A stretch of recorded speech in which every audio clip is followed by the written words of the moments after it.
പ്രണയസാഫല്യം. രചന ആസിയ പൊന്നൂസ്. അവതരണം സാലിം കരുളായി. അതെ, ഞാൻ ആലോചിക്കുമായിരുന്നു, മീര വരുമ്പോൾ അവളെയും കൂട്ടിപ്പോയി അവൾ അച്ഛനൊന്ന് കാണിച്ചു കൊടുത്താലോ. അവളത് പറഞ്ഞത് മരണിമ അവളെ കടുപ്പിച്ച് നോക്കി. എൻ്റെ അമ്മേ, ഞാനൊന്നും അവളോട് പറയില്ല. ഇതിപ്പോൾ അവൾ അങ്ങോട്ടൊന്ന് കാണാനും അവൾക്ക് അവളുടെ അച്ഛനൊന്ന് കാണിക്കാനും അവൾ പറഞ്ഞു. ഇപ്പം പോയിട്ട് പ്രത്യേകിച്ച് പ്രയോജനമൊന്നുമില്ല. അവിടെ ഉള്ളവർക്ക് പോലും ഒന്ന് കാണാൻ പറ്റിയിട്ടില്ല. ആ, ഒരു കാര്യം ചെയ്യേ, റൂമിലേക്ക് മാറ്റിയ ശേഷം സാവധാനം പോയി കണ്ടാൽ മതി, അരുണിമ പറഞ്ഞു. അതിനവൾ സമ്മതിക്കുകയും ചെയ്തു. ഡാ, എന്തെങ്കിലും ഒന്ന് കഴിച്ചിട്ട് പോടാ, ലക്ഷ്മി അമ്മ കാറിൽ കയറുന്ന ശ്രീയെ നോക്കി വിളിച്ചു പറഞ്ഞു. ഇന്ന് കുറച്ച് വൈകിയാണ് ശ്രീ എത്തിയത്, അതുകൊണ്ട് ഉടനാനും നല്ലതുപോലെ വൈകി. മഹിയുടെ കാര്യം ഓർത്തതും ധൃതിയിൽ ഫ്രഷായി ഡ്രസ് ചെയ്തിറങ്ങി ഓടിയതാണ്. വേണ്ടമ്മേ, ഞാൻ പുറത്തുനിന്ന് കഴിച്ചോളാം, അവൻ പോകും മുന്നേ വിളിച്ചു പറഞ്ഞു. അവൻ ഹോസ്പിറ്റലിലേക്ക് ചെല്ലുമ്പോഴും മഹി ഐസിയുവിൽ നിന്ന് മാറ്റിയിട്ടില്ല. ശ്രീ രാവിലെ തന്നെ എത്തിയതിൽ ധ്രുവനും വിഷ്ണുവും നല്ല നീരസമുണ്ടായിരുന്നു. അതവരുടെ മുഖത്ത് പ്രകടമാവുകയും ചെയ്തു. റൂമിലേക്ക് മാറ്റുന്ന കാര്യം എന്തെങ്കിലും പറഞ്ഞോ ഡോക്ടർ? അവൻ വരലക്ഷ്മിയോട് ചോദിച്ചു. അവരോട് ചോദിച്ചാലേ മറുപടി കിട്ടുമെന്ന് അവൻ മനസ്സിലാക്കിയിരുന്നു. ഡോക്ടർ ഇതുവരെ എത്തിയിട്ടില്ല, വന്ന് പരിശോധിച്ചിട്ട് എന്തെങ്കിലും പറയൂ, അവർ പറഞ്ഞു. ശ്രീ ഒന്ന് മൂളിക്കൊണ്ട് അവർക്കടുത്തായിരുന്നു. രാജൊന്ന് ഫ്രഷ് ആവാൻ പോയിരിക്കുകയാണ്. അന്നേരമാണ് അവർക്ക് നേരെ 3 പോലീസ് ഉദ്യോഗസ്ഥർ നടന്നു വരുന്നത് ശ്രീ കാണുന്നത്. കണ്ടപാടെ ശ്രീ എണീറ്റു. ശ്രീയെ കണ്ടപ്പോൾ 3 പേരും അവന് നല്ലൊരു പുഞ്ചിരി സമ്മാനിച്ചു. മഹാദേവൻ സാറ്? SI അവനോട് ചോദിച്ചു. ഇപ്പം ആർക്കും കാണാൻ പറ്റില്ല സാർ, ഒബ്സർവേഷനിലാണ്, അവൻ പറഞ്ഞു. ഒരു പരാതി കിട്ടിയിരുന്നു, മൊഴിയെടുക്കണം, എപ്പോഴും ഒന്ന് കാണാൻ പറ്റുക? SI എല്ലാവരെയും ഒന്ന് നോക്കിക്കൊണ്ട് ചോദിച്ചു. ഡോക്ടർ വന്നാലേ അറിയാൻ പറ്റൂ, വിഷൻ പറഞ്ഞു. ഈ സംഭവം നടക്കുമ്പോൾ ആരാ സ്പോട്ടിലുണ്ടായിരുന്നത്? SI തിരക്കി. ശ്രീ മുന്നോട്ട് വന്നു. ഞാനാ സർ. ഇതൊരു കൊലപാതക ശ്രമമാണെന്ന് ഉറപ്പാണോ? അദ്ദേഹം ചോദിച്ചു. അതെ സർ, കരുതി കൂട്ടിയിടിച്ചിട്ട് അയാൾ നിർത്താതെ പോയതാണ്, അവൻ അരിശത്തോടെ പറഞ്ഞു. IBO ബാങ്കിന്റെ മാനേജറാണ് അയാൾ. ഇതൊരു ആക്സിഡന്റ് ആണെന്ന് എനിക്ക് തോന്നുന്നില്ല സർ. ശ്രീ അവൻ കണ്ടതൊക്കെ പറഞ്ഞു. പോലീസുകാർ പിന്നെയും എന്തൊക്കെയോ അവനോട് ചോദിച്ചു. നരേന്ദ്രനുമായി മഹിക്കുള്ള ശത്രുതയെ പറ്റി വരലക്ഷ്മിയോട് ചോദിച്ചുവെങ്കിലും അറിയില്ലെന്ന് പറഞ്ഞവൾ ഒഴിഞ്ഞു മാറി. കുറെ നേരത്തെ ചോദ്യം ചെയ്യലിനൊടുവിൽ അവരവിടുന്ന് പോയി. ശ്രീ വരലക്ഷ്മിക്കൊപ്പം ഇരുന്നു. നരേന്ദ്രന്റെ കഷ്ടകാലം തുടങ്ങുന്നതോർത്തുള്ള ഗൂഢമായ സന്തോഷത്തോടെ അവൻ ചേരിൽ ചാരിയിരുന്നു. രവി അറിഞ്ഞോട് ചെയ്തതല്ല, അയാൾ മദ്യപിച്ചുകൊണ്ട് കാറിന് മുന്നിൽ വട്ടം ചാടിയതാ, ഞാൻ ബ്രേക്ക് ചവിട്ടിയതാ. പക്ഷെ അതിനു മുന്നേ നരേന്ദ്രൻ പാതിയിൽ നിർത്തിക്കൊണ്ട് മുന്നിലിരിക്കുന്നയാളെ ദയനീയമായി നോക്കി. നീരജിയുടെ ചെറിയമ്മയുടെ മകനാണ് അഡ്വക്കേറ്റ് രവി. അഥവാ കേസായാലെന്ന് പേടി മൂർച്ഛിച്ചപ്പോഴാണ് രവിയെ കാണാൻ നരേന്ദ്രൻ തീരുമാനിച്ചത്. ആരും അറിയാതെന്ന വ്യവസ്ഥയിൽ വളരെ രഹസ്യമായിട്ടാണ് നരേന്ദ്രൻ കാര്യങ്ങൾ അവതരിപ്പിച്ചത്. എന്നാലും ആളിയൻ കാറെടുത്ത് പോകുന്നത് ശരിയായില്ല, അയാളെ ഹോസ്പിറ്റലിൽ എത്തിക്കേണ്ടതായിരുന്നു, രവി പറഞ്ഞു. എനിക്കപ്പോൾ തലയിലൊന്നും വന്നില്ല, പേടിച്ചു പോയി. അവിടുന്ന് എങ്ങനെയെങ്കിലും രക്ഷപ്പെടണമെന്ന് ഞാൻ ചിന്തിച്ചുള്ളൂ, വേറൊന്നും ഓർത്തില്ലടാ, നരേന്ദ്രൻ മുഖം കുനിച്ചുകൊണ്ട് പറഞ്ഞു. നീ എങ്ങനെയെങ്കിലും എന്നെ രക്ഷിക്കണം പ്ലീസ്. നരേന്ദ്രൻ രവിക്ക് മുന്നിൽ ഭൂമിയോളം താഴാനും ഒരുക്കമായിരുന്നു. അളിയൻ ടെൻഷനാ വേണ്ട, തെറ്റളിയൻ്റെ ഭാഗത്തല്ലല്ലോ, നമുക്ക് നോക്കാം, രവി സമാധാനിപ്പിച്ചു. എൻ്റെ പേരിൽ അങ്ങനെ എന്തെങ്കിലും കേസ് വന്നിട്ടുണ്ടോയെന്ന് നിന്റെ കോണ്ടാക്ട്സ് വെച്ചൊന്ന് അന്വേഷിക്കാൻ പറ്റുമോ? നരേന്ദ്രൻ ചോദിച്ചു. രവി കുറച്ചു നേരം ആലോചിച്ച ശേഷം ഫോണെടുത്ത് ആരൊക്കെയോ വിളിച്ചു. ആരൊക്കെയോ തിരക്കുകയും ചെയ്തു. എന്തായടാ? ഫോൺ വെച്ചത് കണ്ട് നരേന്ദ്രൻ ചോദിച്ചു. അളിയൻ്റെ ഊഹം ശരിയായിരുന്നു, അളിയനെതിരെ ഒരു കംപ്ലൈൻറ്റ് രജിസ്റ്റർ ചെയ്തിട്ടുണ്ട്, വകുപ്പ് എന്താണെന്ന് അറിയണ്ടേ, വധശ്രമം. രവി പറഞ്ഞത് കേട്ട് നരേന്ദ്രൻ ഞെട്ടി. ഉള്ളതാണോടാ? നെറ്റിയിലെ വിയർപ്പ് തുള്ളികൾ തുടച്ചുകൊണ്ട് അയാൾ ചോദിച്ചു. അളിയൻ്റെ കാലടിച്ചത് MM ബിൽഡേഴ്സിൻ്റെ ഓണർ മഹാദേവനെയാണ്, കേസൊന്ന് മുറുകാൻ സാധ്യതയുണ്ട്. രവിയുടെ വാക്കുകൾ അയാളെ ഭയപ്പെടുത്തി. രവി, ഞാൻ അളിയൻ പേടിക്കാതെ തൽക്കാലം ഇവിടെ നിന്ന് മാറി നിൽക്ക്, ഞാനൊരു ജാമ്യപേക്ഷ ഫയൽ ചെയ്യാം, ജാമ്യം കിട്ടിയിട്ട് തിരികെ വന്നാൽ മതി, ഫോണൊന്നും കൂടെ കൊണ്ടുപോകേണ്ട, ഇതാണ് എൻ്റെ നമ്പർ, ഇതിലേക്ക് വിളിച്ചാൽ മതി, വേഗം ഇവിടുന്ന് മാറാൻ നോക്ക്. രവി അത് പറഞ്ഞത് നരേന്ദ്രൻ അവിടെ നിന്ന് ഇറങ്ങി. ധൃതിയിൽ വീട്ടിൽ ചെന്ന് അത്യാവശ്യം വേണ്ട ഡ്രസ്സൊക്കെ പാക്ക് ചെയ്ത് പോകും മുന്നേ തിരിഞ്ഞ് നിളയുടെ റൂമിലേക്ക് പോയി. അവിടെ ചടഞ്ഞു കൂടി ഇരിക്കുന്നവളെ നോക്കി പറഞ്ഞു.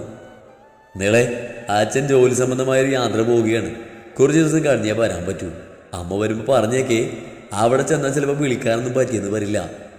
നിളയെ പറഞ്ഞേൽപ്പിച്ചുകൊണ്ട് അയാൾ സ്വന്തം കാർ എടുക്കാതെ ടാക്സി വിളിച്ചാണ് പോയത്. നിളയ്ക്ക് വിഷമം തോന്നി. താൻ അവശയായിരിക്കുന്നത് കണ്ടിട്ടും അച്ഛൻ അതേപറ്റി തന്നോടൊന്നും ചോദിച്ചില്ല. ഇപ്പം അച്ഛനെ തന്നെ ശ്രദ്ധിക്കാറേ ഇല്ലെന്ന് ഓർത്തവൾ പരിഭവിച്ചു. ശേഷം ഫോണെടുത്ത് അമ്മയെ വിളിച്ച് അച്ഛൻ പറഞ്ഞിട്ട് പോയത് അറിയിച്ചു. പെട്ടെന്നൊരു യാത്ര എന്താണെന്ന് സ്വയം ചോദിച്ചുകൊണ്ട് നീരജ് നിലയുടെ കോള് കട്ടാക്കി നരേന്ദ്രനെ വിളിച്ചു. പക്ഷേ നരേന്ദ്രൻ ഫോൺ സ്വിച്ച് ഓഫാക്കി വീട്ടിൽ തന്നെ ഉപേക്ഷിച്ചായിരുന്നു പോയത്. നീരജ് വൈകുന്നേരം തിരികെ വന്ന് വീട്ടിൽ കയറാൻ നിൽക്കുമ്പോഴാണ് ഒരു കാറ് വന്ന് മുറ്റത്ത് നിന്നത്. നോക്കുമ്പോൾ ഒരു വെളുത്ത ഷർട്ടും കറുത്ത പാൻറ്റും ധരിച്ച യുവാവ് ഒരു ഫയലുമായി അവിടേക്ക് നടന്നു വന്നു. മിസ്റ്റർ നീരജ നരേന്ദ്രൻ? അയാൾ ചോദിച്ചു. ഞാനാണ്. ആരാ? മനസ്സിലായില്ല. നീരജ് അയാളെ അടിമുടി നോക്കി.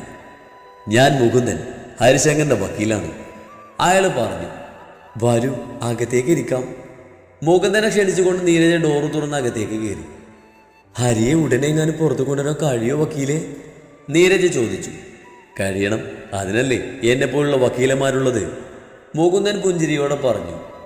അപ്പൊ ജാമ്യം കിട്ടുമെന്നാണോ? നീരജയുടെ മുഖം വിടർന്നു. കിട്ടും, പക്ഷേ നിങ്ങൾ കൂടി സഹായിക്കേണ്ടി വരും.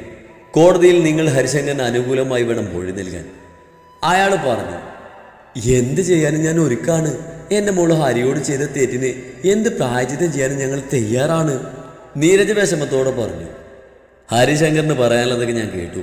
അത് മാത്രം പോരല്ലോ, കേസ് അല്പം സ്ട്രോങ് ആണേ. അതുകൊണ്ട് നിങ്ങൾക്കറിയാവുന്ന കാര്യങ്ങൾ കൂടി പറഞ്ഞാൽ ചിലപ്പോൾ അതെനിക്ക് ഉപകരിച്ചേക്കാം. മീരയുടെ സ്വഭാവവും വിവാഹത്തോടെയുള്ള മനോഭാവവും ഭർത്താവിനോടുള്ള പെരുമാറ്റമൊക്കെ ഒന്ന് പറയാമോ? മുകുന്ദൻ തിരക്കി. നീരജ് എന്ത് പറഞ്ഞു തുടങ്ങണമെന്ന് ആലോചിക്കാണ്ടു. മീരക്കൊരു പ്രണയം ഉണ്ടായിരുന്നല്ലേ? നീരജ് എന്തെങ്കിലും പറയും മുന്നേ മുകുന്ദൻ ചോദിച്ചു. നീരജ് ആ ചോദ്യത്തിന് അയാളെ നോക്കാതെ മൂളി. അത് മനിയത്തിയുടെ ഭർത്താവിനോട്, റൈറ്റ്? അയാൾ ചോദിച്ചു. മറുപടി പറയാനാവാതെ നീരജ തലതാഴ്ത്തി. എങ്ങനെ പറയും മൂത്തവൾ ഇളയവളുടെ ഭർത്താവിനെ മോഹിച്ച് നടക്കുന്നവളാണെന്ന്? നീരജയ്ക്ക് വല്ലാതെ അപമാനം തോന്നി. നിങ്ങളൊന്നും തുറന്നു പറയാതെ ഹരിശങ്കറിനെ ഞാൻ എങ്ങനെ രക്ഷിക്കാനാണ്? മുകുന്ദൻ ചോദിച്ചു. ഞാൻ പറയാം, അവൾക്ക് സ്ത്രീയെ ഇഷ്ടമായിരുന്നു. നീരജ മനസ്സില്ലാ മനസ്സോടെ സമ്മതിച്ചു കൊടുത്തു. എൻ്റെ മീര ഇങ്ങനെയൊന്നും ആയിരുന്നില്ല. സ്ത്രീ അവളുടെ ഏറ്റവും നല്ല സുഹൃത്തായിരുന്നു. 1-2 മാസങ്ങൾക്ക് മുമ്പ് വരെ ഞാൻ അങ്ങനെ തന്നെയാണ് വിശ്വസിച്ചിരുന്നത്. അപ്പോഴാണ് നിലയും സ്ത്രീയും ഇഷ്ടത്തിലാണെന്ന് ഞങ്ങളൊക്കെ അറിയുന്നത്. ഒരു പക്ഷേ അതിന് ശേഷമാവാം അവൾ ഇങ്ങനെയൊക്കെ ആയത്. അവൾ നിലയോട് അവൾക്ക് വേണ്ടി ഒരുപാട് ബഹളുണ്ടാക്കി. സ്ത്രീയെ കിട്ടാൻ വേണ്ടി സ്ത്രീ അവളെ കളങ്കപ്പെടുത്തിയെന്ന് പോലും മീര നിലയോട് പറഞ്ഞു. അത് സ്ത്രീ തന്നെയാണ് എന്നോട് പറഞ്ഞതും നിലയെ വിവാഹം കഴിക്കാൻ ധൃതി കൂട്ടിയതും. നരേട്ടൻ പറഞ്ഞത് കൊണ്ട് അതേപ്പറ്റി അവളോട് ചോദിക്കാനോ കുറ്റപ്പെടുത്താനോ ഞാൻ പോയില്ല.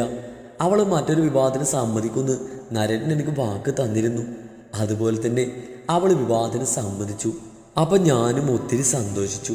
എല്ലാം മറന്ന് അവൾ അനുഗ്രഹിക്കുമ്പോഴും അവൾക്ക് മാറ്റമൊന്നും ഉണ്ടായിരുന്നില്ല. കൺമുന്നിൽ വെച്ച് സ്ത്രീയെ നീളെ സ്വന്തമാക്കിയത് കണ്ടപ്പോൾ അവളുടെ നിയന്ത്രണം വിട്ട് പോയിട്ടുണ്ടാവാം. അതുതന്നെയാവും വിവാഹത്തിൻ്റെ പിറ്റേന്ന് തന്നെ മീര ഹരിക്കൊപ്പം ജീവിക്കൽ നിന്ന് വാശി പിടിച്ച് ഇവിടേക്ക് വന്നത്. എന്നിട്ട് എന്തായി? മുകുന്ദൻ ചോദിച്ചു. എന്നിട്ടെന്താ, ഞാൻ അവളെ തിരിച്ചയച്ചു. അതോടെ എല്ലാം അവസാനിച്ചെന്ന് കരുതി ഇരിക്കുമ്പോഴാണ് ഹരിക്കെതിരെ അവൾ കേസ് കൊടുത്തത്. ഇത്ര വലിയ പ്രശ്നം ഉണ്ടാക്കിയത്. നീരജ പറഞ്ഞു. അവളെ പിരികേറ്റി വിടാനും മറ്റും അവൾക്ക് ചുറ്റും ഒരുപാട് ആളുകളുണ്ട്. നിളക്ക് നരേട്ടനുമെതിരെ ആരോ അവളുടെ മനസ്സിൽ വിഷം കുത്തി നിറച്ചിരിക്കുകയാ. സ്ത്രീയെ കൂടി നഷ്ടപ്പെട്ട വിഭ്രാന്തിയിലാവാം അവളത് കാട്ടിക്കൂട്ടിയത്. നീരജ അവസാനം പറഞ്ഞു നിർത്തിയ വാചകം കേട്ട് മുകുന്ദനൊന്ന് ചിരിച്ചു. അപ്പോ മെന്റലി മീര ഹെൽത്തി അല്ലെന്നാണോ മിസസ് നീരജ പറഞ്ഞു വരുന്നത്? അയാൾ ചോദിച്ചു. അല്ലെങ്കിൽ അവൾ ഇത്രയൊക്കെ കാട്ടിക്കൂട്ടുമായിരുന്നു? എൻ്റെ മകൾ മീരയ്ക്ക് ഇത്രയൊന്നും ചെയ്തു കൂട്ടാനുള്ള ധൈര്യം ഉണ്ടെന്ന് എനിക്ക് തോന്നുന്നില്ല. മനസ്സ് കൈവിട്ടു പോയ നിമിഷത്തിൽ സ്ത്രീയെ തിരിച്ചു പിടിക്കണമെന്ന വ്യാമോഹത്തിൽ അരിയെ ഒഴിവാക്കാനും സിമ്പതി പിടിച്ചു പറ്റാനും ഒക്കെ ആവും അവൾ ഇതൊക്കെ ചെയ്തത്. ഞങ്ങൾക്ക് ഉറപ്പുണ്ട് വക്കീലെ, നല്ലൊരു കൗൺസിലിങ്ങും പരിചരണവും ഒക്കെ കിട്ടിയാൽ അവളെ മാറ്റിയെടുക്കാവുന്നതേ ഉള്ളൂ. പക്ഷേ അവൾ ഞങ്ങൾക്കൊപ്പം വരാൻ കൂട്ടാക്കുന്നില്ല. അവൾ എങ്ങനെയെങ്കിലും ഞങ്ങൾക്കൊപ്പം നിർത്താൻ കഴിഞ്ഞാൽ പിന്നെ ഒരു പ്രശ്നം ഉണ്ടാവില്ല. നീരജ പറഞ്ഞു നിർത്തി. മുകുന്ദൻ കാര്യമായ ആലോചനയിലാണ്ട്. മീര ഇപ്പം എവിടെയാണ്? ആ ചോദ്യത്തിൽ നീരജ ഒന്ന് പതറി. എന്തെങ്കിലും പ്രശ്നമുണ്ടോ? നീരജയുടെ മുഖഭാവം കണ്ട് അയാൾ സംശയത്തോടെ തിരക്കി. മഹിയുമായുള്ള മീരയ്ക്കുള്ള ബന്ധം വെളിപ്പെടുത്താൻ ആഗ്രഹിക്കാത്ത നീരജ അവൾ മഹിക്കൊപ്പമാണെന്ന് പറയാൻ മടിച്ചു. എനിക്കറിയില്ല, അവളുടെ ഏതെങ്കിലും ഫ്രണ്ട്സിൻ്റെ വീട്ടിലോ മറ്റോ ആയിരിക്കും. നീരജ പറഞ്ഞു. നിങ്ങൾ അന്വേഷിച്ചില്ലേ? അന്വേഷിച്ചു, കൂട്ടിക്കണ്ട് വരാൻ ശ്രമിച്ചതാ. നീരജ ഹോസ്പിറ്റലിലുണ്ടായ സംഭവം മുകുന്ദനോട് പറഞ്ഞു. വീട്ടിലേക്ക് വരാൻ നിർബന്ധിച്ച് ബഹളം വെച്ചപ്പോൾ മീര കത്തിയെടുത്ത് സ്വയം മുറിവേൽപ്പിക്കാൻ ശ്രമിച്ചതൊക്കെ അയാളോട് പറഞ്ഞു. ആവശ്യത്തിലധികം വിവരങ്ങൾ കിട്ടിയ നിർവൃതിയിൽ നീരജയെ നോക്കി പുഞ്ചിരിച്ചുകൊണ്ട് മുകുന്ദൻ എണീറ്റു. നരേന്ദ്രനൊന്ന് കാണാൻ കഴിയുമോ? അദ്ദേഹം ഒരു ഒഫീഷ്യൽ ട്രിപ്പിലാണ്, കുറച്ച് ദിവസം കഴിഞ്ഞേ വരൂ, വരുമ്പോൾ അറിയിക്കാം, നീരജ പറഞ്ഞു. ഇതാണ് എൻ്റെ കാർഡ്, വരുമ്പോൾ ഇതിലേക്ക് കോണ്ടാക്ട് ചെയ്യാൻ പറഞ്ഞാൽ മതി. ശരി, എന്തെങ്കിലും അറിയാനുണ്ടെങ്കിൽ ഞാൻ ഇനിയും വരും. ചെറു ചിരിയോടെ പറഞ്ഞുകൊണ്ട് മുകുന്ദൻ പുറത്തേക്ക് നടന്നു. മുകുന്ദൻ പോയതും നീരജ ഡോർ ലോക്ക് ചെയ്ത് അകത്തേക്ക് പോയി. നേരെ പോയത് നിലയുടെ റൂമിലേക്കാണ്. ആരാ വന്നത്? സംസാരം കേട്ടല്ലോ. നീരജയെ കണ്ട് നില മെല്ലെ എണീറ്റ് ഹെഡ് ബോർഡിൽ ചാരിയെന്ന് ചോദിച്ചു. അതാ ഹരിയുടെ അഡ്വക്കേറ്റാണ്, മീരയെ പറ്റി അറിയാൻ വന്നതാ. ആ മറുപടിയിൽ താല്പര്യമില്ലാത്ത മട്ടിൽ അവളൊന്ന് മൂളി. നിന്റെ വയ്യാകൊന്നും മാറിയില്ലേ? ഫുഡ് കഴിച്ചോ? നീരജ അവൾക്ക് അടുത്തായിരുന്നു. വയ്യമ്മ, ഫുഡ് കാണുമ്പോൾ തന്നെ നോക്കാനും വരുവാ, അവൾ തളർച്ചയോടെ പറഞ്ഞു. അപ്പൊ നീ ഒന്നും കഴിച്ചില്ലേ? നീരജ ചോദിച്ചു. ഇല്ലെന്നവൾ തലവെടിച്ചു. ഞാൻ പോയി കുറച്ച് കഞ്ഞി ഉണ്ടാക്കാം, അത് കഴിച്ചിട്ട് നമുക്കൊന്ന് ഹോസ്പിറ്റൽ വരെ പോയി വരാം, നീ ഒന്ന് ഫ്രഷ് ആവ്. അവളെ ബാത്റൂമിലേക്ക് വിട്ടുകൊണ്ട് നീരജ കഞ്ഞിയാക്കിയ ശേഷം പോയി ഫ്രഷായി വന്നു. നിളക്കുള്ള കഞ്ഞിയും എടുത്ത് നീരജ അവളുടെ മുറിയിലേക്ക് പോയി. നീള അവിടെ റെഡിയായി ഇരിപ്പുണ്ട്. ആ കഞ്ഞി അവൾക്ക് കൊടുത്തപ്പോൾ കഴിഞ്ഞ പ്രാവശ്യം പോലെ പെട്ടെന്ന് അവൾ തീർത്തു. ഒരു കുഞ്ഞു പ്ലേറ്റിൽ കരുതിയ മാങ്ങാച്ചാർ കഞ്ഞി കഴിഞ്ഞിട്ട് വിരലിൽ തൊട്ട് നുണയുന്നവളെ നീരജ ചെറു ചിരിയോടെ നോക്കി. വാ ഇറങ്ങ്. നീരജ അതും പറഞ്ഞ് പ്ലേറ്റൊക്കെ എടുത്ത് താഴേക്ക് നടന്നു. നിള ബാഗും എടുത്ത് നീരജക്കൊപ്പം നടന്നു. പരിചയത്തിലുള്ള ഒരു ടാക്സി വിളിച്ചിട്ടാണ് അവൻ ഹോസ്പിറ്റലിലേക്ക് പോയത്. നീരജയാണ് പോയി ഫയലെടുത്തത്. ഗൈനക്കോളജിനെ പറ്റി തിരക്കുന്നത് കേട്ട് നിള നീരജയെ ഒന്ന് നോക്കി. ഡോക്ടർ സിമി ജോഷോ, നല്ല തിരക്കുള്ള ഡോക്ടറാണ്. 54 എന്ന് എഴുതിയ ടോക്കണിലേക്ക് നോക്കിക്കൊണ്ട് നീരജ നെടുവേർപ്പെട്ടു. അതൊന്നും ശ്രദ്ധിക്കാതിരിക്കാൻ ചേരില്ലാതെ അവൾ അസ്വസ്ഥതയോടെ ഭിത്തിയിൽ ചാരി നിന്നു. പിന്നെയും കുറേ നേരം കഴിഞ്ഞുപോയി. നിന്ന് നിലയുടെ കാല് കുഴിച്ചു. 23ാമത്തെ ടോക്കൺ വിളിച്ചതും നേരത്തുള്ള ചെയറിലിരുന്ന പെൺകുട്ടി എണീറ്റ് പോയതും അവൾ ആശ്വാസത്തോടെ ആ ചെയറിലിരുന്നു. കാലൊക്കെ ഒന്ന് നിവർത്തി ആ ചെയറിലേക്ക് ചാരിയിരുന്നു കൊണ്ട് അവൾ ചുറ്റുമുള്ളവരെ ശ്രദ്ധിക്കാതെ കണ്ണുകളടിച്ചു. മിനിറ്റുകളും 1 മണിക്കൂറും കടന്നുപോയി. ആ ഇരിപ്പിൽ നില ഉറങ്ങിപ്പോയി. കുറേ നേരം കഴിഞ്ഞാണ് നിലയുടെ പേര് വിളിക്കുന്നത് കേട്ടത്. അപ്പം തന്നെ നീരജ അവളെ തട്ടി ഉണർത്തി അവളെ പിടിച്ച് അകത്തേക്ക് കൊണ്ടുപോയി. അവളുടെ വയ്യായികൾ ഒന്നു വിടാതെ നീരജ പറഞ്ഞു. മാരീഡാണോ? ഡോക്ടർ ചോദിച്ചു. അവൾ അതേന്ന് മറുപടി കൊടുത്തു. വിവാഹം കഴിഞ്ഞിട്ട് ഇപ്പം 2 മാസമാവുന്നു, നീരജ പറഞ്ഞു. പീരീഡ്സ് ഒക്കെ റെഗുലർ ആണോ? ഡോക്ടറിൻ്റെ ആ ചോദ്യത്തിൽ അവളൊന്ന് ആലോചിച്ചു. അത് ഡോക്ടർ ശ്രദ്ധിച്ചിരുന്നു. പീരീഡ്സ് മിസ്സായിട്ട് എത്ര ഡേയ്സ് ആവും? ലാസ്റ്റ് പീരീഡ്സ് ഡേറ്റ് എന്നായിരുന്നു? ഡോക്ടർ നിർത്താതെ ചോദിച്ചുകൊണ്ടേയിരുന്നു. അവരുടെ ഓരോ വാക്കുകളും സ്പീഡ് കൂടുതലായിരുന്നു. ചോദിച്ചു കഴിഞ്ഞ ഒരു 4-5 സെക്കൻഡ് കഴിയുമ്പോഴാണ് ഡോക്ടർ പറഞ്ഞത് അവൾക്ക് ക്ലിയർ ആവുന്നത്. സത്യം പറഞ്ഞ അവൾ അപ്പോഴാണ് പീരീഡ്സ് മിസ്സായത് ഓർക്കുന്നത് തന്നെ. ആ കാര്യം മറന്നേ പോയിരുന്നു. എന്തായാലും ഒന്ന് ടെസ്റ്റ് ചെയ്ത് നോക്കിയേ, അപ്പം അറിയാലോ. അവളുടെ ഇരിപ്പ് കണ്ട് ഡോക്ടർ ടെസ്റ്റ് ചെയ്യാൻ പറഞ്ഞു വിട്ടു. ഉടനെ ഒരു കുഞ്ഞു വേണ്ടെന്ന് സ്ത്രീയോട് പറഞ്ഞ് സമ്മതിപ്പിച്ചതായിരുന്നു. എന്നാൽ എപ്പോഴൊക്കെയോ അവൻ്റെ സ്നേഹത്തിൽ സ്വയം മറന്ന് പരസ്പരം ഇഴുകിച്ചേർന്ന ആ നിമിഷങ്ങൾ അവൾ ഓർത്തെടുത്തു. ആ നിമിഷം അവളൊന്ന് സന്തോഷിച്ചു. അന്നാദ്യമായി അവൾ ഒരു കുഞ്ഞിന് വേണ്ടി ആഗ്രഹിച്ചു. അതിനുവേണ്ടി ദൈവത്തെ വിളിച്ചു. പേഷ്യൻസ് അപ്പോഴും ഒരുപാടുണ്ടായിരുന്നു. തിരക്കിട്ട് അടുത്തയാൾ നേഴ്സ് വിളിക്കുന്നത് കണ്ട് നിള നീരജക്കൊപ്പം പുറത്തേക്ക് ഇറങ്ങി. ആകാംക്ഷ അടക്കാനാവാതെ നീരജ ഫാർമസിയിൽ പോയി പ്രഗ്നൻസി ടെസ്റ്റ് വാങ്ങി നിളയെ ഏൽപ്പിച്ചു. ബാഗ് അമ്മയെ ഏൽപ്പിച്ചുകൊണ്ട് അവൾ ലേഡീസ് ടോയ്ലറ്റ്സിൻ്റെ ഉള്ളിലേക്ക് കയറി. നിള വരുന്നതും കാത്ത് നീരജ ആക്ഷമിയായി നിന്നു. കുറച്ചു കഴിഞ്ഞ് ഡോറ് തള്ളി തുറന്ന് ഉത്സാഹത്തോടെ നിള ഓടി വന്നു. അത്ര നേരം ഉണ്ടായിരുന്ന അവശത അന്നേരം അവളുടെ മുഖത്ത് നീരജയ്ക്ക് കാണാൻ കഴിഞ്ഞിരുന്നില്ല. പോസിറ്റീവാണമ്മേ, അവൾ കാട് ഉയർത്തിക്കാട്ടി നീരജയോട് പറഞ്ഞു. നീരജ കണ്ണു നിറച്ച് അവളെ കെട്ടിപ്പിടിച്ചു. നെറ്റിയിൽ സ്നേഹത്തോടെ മുത്തി. നിളയ്ക്ക് ലോകം പിടിച്ചടക്കിയ സന്തോഷം തോന്നി. നഷ്ടപ്പെട്ടതൊക്കെ തിരിച്ചു പിടിക്കാൻ കഴിയുമെന്നൊരു പ്രതീക്ഷ ഉള്ളിൽ മുട്ടിട്ടു. അവൾ ആവേശത്തോടെ സ്ത്രീയുടെ ഫോണിലേക്ക് കോള് ചെയ്തു. കോള് കണക്റ്റ് ആകാതെ വന്നപ്പോഴാണ് ബ്ലോക്ക് ചെയ്തിരിക്കുകയാണെന്ന് അവൾ ഓർത്തത്. മുഖം പാടിയതും നീരജ അത് കാണാതെ അവൾ മുഖത്ത് ചിരി വരുത്തി.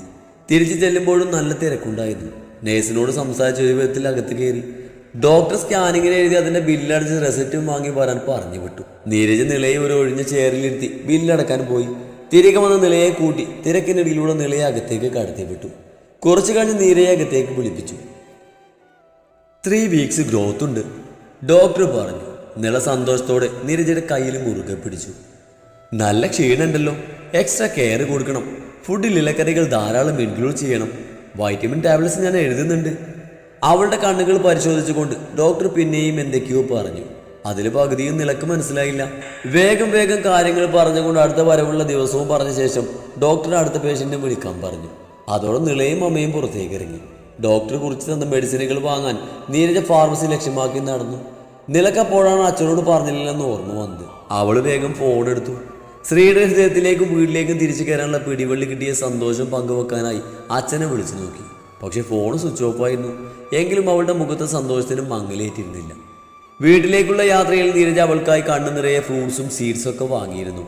ഈ സന്തോഷ വാർത്ത ഭർത്താവിനോട് പങ്കുവെക്കാൻ പലതവണ ഫോണിൽ ട്രൈ ചെയ്തുവെങ്കിലും ഫോൺ സ്വിച്ച് ഓഫ് ആയിരുന്നു.